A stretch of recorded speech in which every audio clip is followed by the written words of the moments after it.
A dramatic appeal for safety improvements in response to a tragedy last Friday on San Jose Boulevard in Mandarin. Today, a leader of the Jewish community took his concerns directly to representatives of the State Department of Transportation. 57-year-old Esther Ohayon was killed and her teenage daughter was injured as they crossed San Jose Boulevard at Haley Road. The man police say was behind the wheel, Michael Fortunato, hit and killed a 6-year-old child back in 2009, about a mile from the scene of Friday's accident. Channel 4's Ashley Harding is joining us now live from San Jose and Haley Road. Ashley, what kind of improvements are they talking about?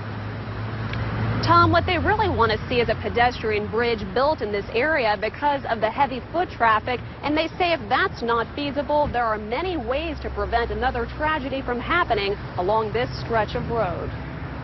Obviously one of the hardest things I've ever done. Rabbi Yaakov Fisch shares with us the painful moment when he broke the news to 16-year-old Orly that her mother, Esther Ohayon, had died. The two were hit by a car as they crossed the street near San Jose and Haley Road Friday night. Now the rabbi is meeting with those from the Department of Transportation to help prevent another tragedy. He says he's also heard from Representative Charles McBurney, whom he'd reached out to in the past. People don't sometimes react until there's a tragedy, and I think this is what happened this time. I'm very encouraged by the response we're getting from our elected officials and the DOT. Rabbi Fisch says roughly 60 families from his synagogue alone cross San Jose to attend services, oftentimes with children in tow. What he'd like to see is a pedestrian overpass built in the area. In addition, he says would save lives. Before it's dismissed as too expensive, if we could just have some engineers come down and look to see if that's a possibility. Rabbi Fisch says if adding a pedestrian bridge can't be done, he says having an off-duty officer patrol the area would really help. That's not all. He's asking that the timers be adjusted to allow more time to get across. Department authorities say they're looking into any and all possibilities that may have contributed to the accident, and they're open to changes. Our guys need to review it. They need to look at the technology. They need to talk to the Florida Highway Patrol.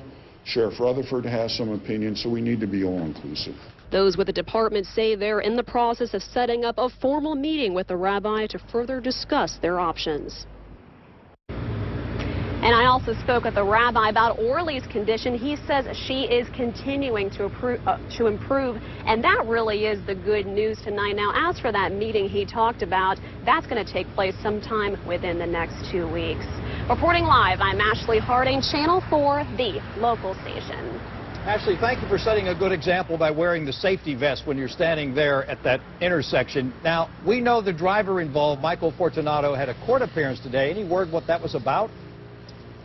Yes, that was actually a completely unrelated case, and it goes back to an incident last April when he ran a red light. Now, he didn't even attend this hearing, but his attorney did, and his attorney didn't make any comments about what happened last Friday.